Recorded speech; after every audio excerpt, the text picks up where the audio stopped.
ఈ ప్రాంతంలో ఫోన్ చేయాలంటే 5 రూపాయలు ఉండాలి. ఎందుకంటే ఇక్కడ నెట్వర్క్ ఉండదు. అదే మద్దిమడుగు ఆంజనేయ స్వామి దేవాలయం. ఈ దేవాలయం దట్టమైన అడవుల్లో ఉంటుంది. ఇక్కడ ఉన్న ఆంజనేయ స్వామిని చాలా బలంగా నమ్మే ప్రజలు ఎంతో మంది. ఈ దేవాలయం నాగర్ కర్నూలు జిల్లా పదరా మండలం మద్దిమడుగు గ్రామంలో ఉంది. ఈ దేవాలయాన్ని పబ్బతి ఆంజనేయ స్వామి దేవాలయం అని కూడా అంటారు. పబ్బతి అనగా ప్రసన్న అని అర్థం. ఇక్కడున్న ఆంజనేయ స్వామి స్వయంభూగా వెలిశాడు. పూర్వం ఇక్కడ 2 వ్యక్తులు బట్టలు ఉతుక్కుంటూ ఉండేవారట. అలా బట్టలు ఉతికిన తర్వాత ఒక రాయిపై బట్టలు ఆరబెట్టేవారట. అలా బట్టలు రాయిపై ఆరేసిన వారికి కాళ్ళు చేతులు నొప్పులు పుట్టేవట.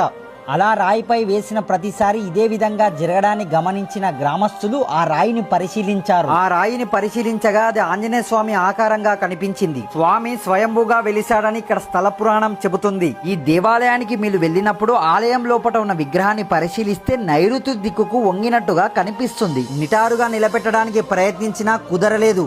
మీలో ఎంతమంది ఈ దేవాలయానికి వెళ్లారో ఖచ్చితంగా కామెంట్ చేయండి. ఎంతో కష్టపడి నా ప్రయాణాన్ని సాగిస్తున్నాను. చరిత్రలో మీకు చూపిస్తున్నాను. చాలా మంది నా వీడియో చూస్తున్నారు కానీ సపోర్ట్ ఎవరు చేయడం లేదన్న.